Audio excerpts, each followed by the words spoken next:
మన చిన్నప్పుడు పల్లెటూరులో దొరికిన పాలు ఇప్పుడు సిటీలో దొరకటం లేదు. మా ఇంట్లో దీని గురించి మాట్లాడుకుంటున్నప్పుడు కంట్రీ డిలైట్ గురించి తెలిసి ఉన్నత ప్రమాణాలు ఉన్న ల్యాబ్స్ లో టెస్ట్ చేయించి రోజు రిపోర్ట్స్ ని యాప్ లో అప్డేట్ చేస్తారు. వాళ్ళ విధానాలు చూసి సంతృప్తి చెంది ఇలా రికమెండ్ చేస్తున్నాను.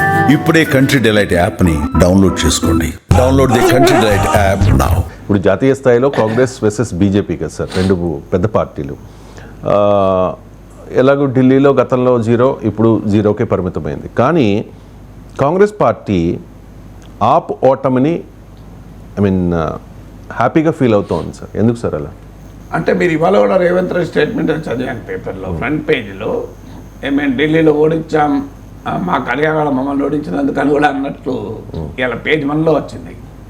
సో అందువల్ల సహజంగానే కాంగ్రెస్ పార్టీకి ఏంటంటే ఢిల్లీలో వారు ఒకటి వాళ్ళ ఓటింగ్ కాస్తంతా మార్జినల్గా పెరిగింది.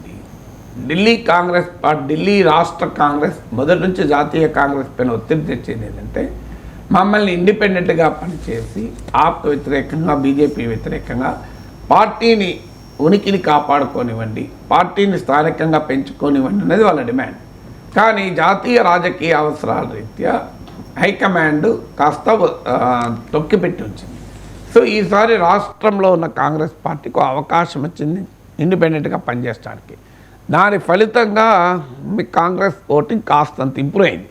4% నుంచి 6% ఇంప్రూవ్ అయింది. అందువల్ల కాంగ్రెస్ పార్టీ ఆప్ ఓటమి వల్ల కాస్త తన ఓటింగ్ను 2% పెంచుకోగలిగింది. ఆప్ కనుక భారీగా గెలిచుంటే కాంగ్రెస్కి అవకాశం లేదు కాదు. ఎందుకంటే బీజేపీ ఓటింగ్ను కొత్తగా కాంగ్రెస్ తెచ్చుకునే అవకాశం ఢిల్లీలో లేదు. మనం చాలాసార్లు చెప్పుకున్నాం, బీజేపీకి ఓడిపోయిన సమయంలో కూడా 1/3 ఓటింగ్ వచ్చిందని. అందువల్ల కాంగ్రెస్ పార్టీ కోల్పోయిన ఓటింగ్ ఆప్కు. అందువల్ల ఆప్ దెబ్బతింటే మళ్ళీ కాంగ్రెస్ తన ఓటింగ్ను తాను తిరిగి తెచ్చుకోవడానికి అవకాశం ఉంటుందని ఆ పార్టీ అంచనా. అందువల్ల మొదటి కారణం ఆప్ ఓటమి వల్ల కాంగ్రెస్ పునర్జీవం పొందటానికి ఒక స్కోప్ వచ్చింది అన్నది కాంగ్రెస్ శ్రేణులు భావిస్తున్నాయి. రెండవది పక్కన పంజాబ్ ఉంది. ఆప్ కనుక గెలిచి ఉంటే పంజాబ్ ఆప్ కూడా ఒక ఊపు వచ్చేది. ఇప్పుడు ఆప్ ఓడిపోవడమే కాదు, రేపు ఆప్లో ఎంతమంది మిగులుతారు, ఈ ఎమ్మెల్యేలు ఎవరు ఎటుపోతారు అనే అనుమానం ఉంది. దీని ప్రభావం వల్ల పంజాబ్లో ఆప్ ఎమ్మెల్యేలు ఆప్తో ఉంటారా, కాంగ్రెస్ వైపు వెళ్తారా, బీజేపీ వైపు వెళ్తారా అని చర్చ కూడా నడుస్తుంది. చదువుతోనే సమాజంలో మార్పు సాధ్యమని నమ్మిన వ్యక్తి, మారుమూల గ్రామంలో పుట్టి వేలాది మందిని మేధావులుగా తీర్చిదిద్దిన విద్యావేత్త, మనలో ఒక్కడు మల్క కుమరయ్యకు టీచర్స్ ఎమ్మెల్సీ ఎన్నికల్లో మొదటి ప్రాధాన్యతగా ఓటేద్దాం, గెలిపిద్దాం. అందువల్ల పంజాబ్లో కూడా ఆప్ బలహీన పడితే అక్కడ బీజేపీ లాభపడదు, అక్కడ లాభపడేది కాంగ్రెస్ పార్టీ. ఎందుకంటే ఇటీవల లోక్సభ ఎన్నికలు చూడండి, అంతకుముందు అసెంబ్లీ ఎన్నికలు చూడండి, ప్రధానమైనటువంటి కంటెస్ట్ అక్కడ ఆప్ వర్సెస్ కాంగ్రెస్. ఎందుకంటే బీజేపీ మొదటి నుంచి కూడా చాలా బలహీనమైన పార్టీ పంజాబ్లో. అకాలీదళతో కలిసి ఏమైనా ఫోర్స్గా ఉన్న తప్ప అకాలీదళతో కలవనప్పుడు బీజేపీకి ఏమీ లేదు. అందువల్ల ఆప్ దెబ్బతినడం అనేది అక్కడ పంజాబ్లో కాంగ్రెస్ పార్టీకి లాభం.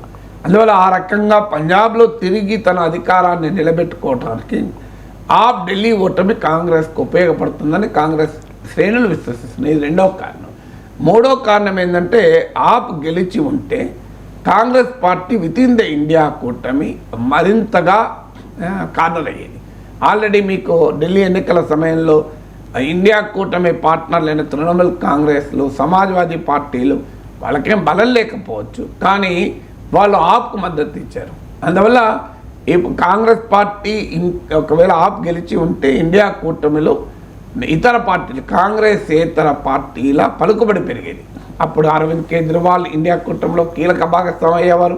సమాజ్వాదీ పార్టీ, తృణమూల్ కాంగ్రెస్లు కాంగ్రెస్ పార్టీకి ముచ్చెమటలు పట్టించేవాళ్ళు విత్ ఇన్ ద ఇండియా కూటమి.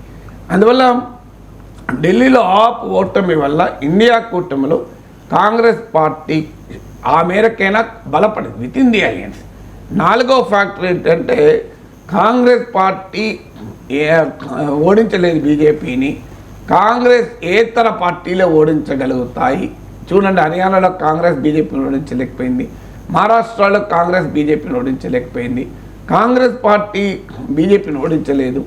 మీకు బీజేపీని ఆపగలిగేది ఢిల్లీలో ఆప్, బెంగాల్లో తృణమూల్, ఉత్తరప్రదేశ్లో సమాజ్వాదీ పార్టీ, బీహార్లో ఆర్జేడీ, తమిళనాడులో డిఎంకే. అందువల్ల కాంగ్రెస్ మిత్రపక్షాలైన పార్టీలే ఆపగలుగుతాయి కానీ కాంగ్రెస్ ఆపలేదు అనే విమర్శ కాంగ్రెస్ మూటగట్టుకుంది.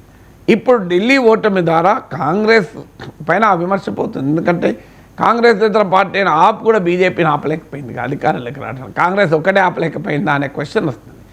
ఐదో ఫ్యాక్టర్ ఏంటంటే, మీకు ఢిల్లీలో ఒకవేళ అరవింద్ కేజ్రీవాల్ గెలిచి ఉంటే మీకు పంజాబ్లో ఆప్ ప్రభుత్వం ఉంది, ఢిల్లీలో ఆప్ ప్రభుత్వం ఉంది. ఆప్ దేశవ్యాప్త ఎక్స్పాన్షన్కి ఇప్పటికే ప్రయత్నం చేస్తోంది.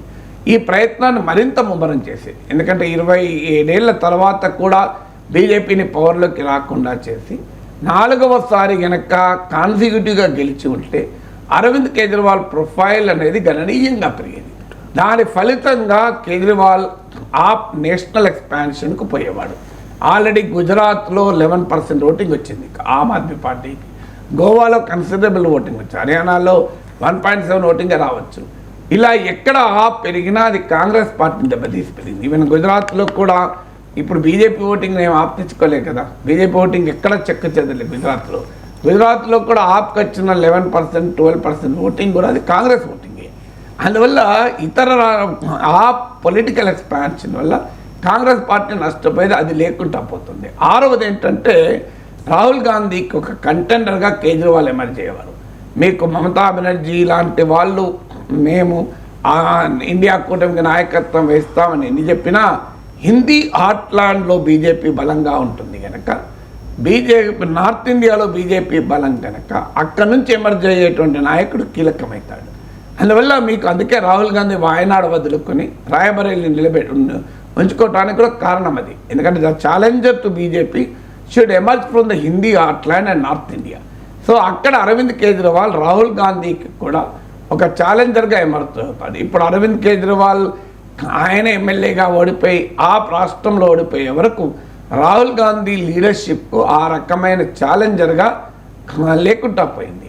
అందువల్ల ఏ రకంగా చూసుకున్న కాంగ్రెస్కు ఇప్పుడు నేను 6 లాభాలు చెప్పాను మీకు. ఆమ్ ఆద్మీ పార్టీ ఓటమి వల్ల కాంగ్రెస్ పార్టీ బెనిఫిట్ అయింది కనుక తప్ప నష్టపోలేదు. అఫ్కోర్స్ బీజేపీ బలపడింది, బీజేపీ ఎలాగో బలంగానే ఉంది, కొత్తగా బలపడేది ఉంది.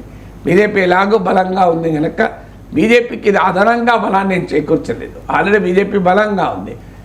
బలహీనపడుతున్న కాంగ్రెస్కు, కార్నర్ అవుతున్న కాంగ్రెస్, మిత్రపక్షాల దాడిని ఎదుర్కొంటున్న కాంగ్రెస్కు, తమ నాయకత్వానికి వితిన్ ద ఇండియా కూటమిలో సవాల్ ఏర్పడుతున్న కాంగ్రెస్కు ఏ రకంగా చూసినా ఆ ఓటమి కాస్తంత ఊపిరి పీల్చుకున్నట్టు అయింది కదా. అందుకే ఆ ఓటమి వల్ల కాంగ్రెస్ ఆ మేరకైనా ఆనందపడుతుందంటే దానికి ఈ పొలిటికల్ రీజన్స్ ఉన్నాయి.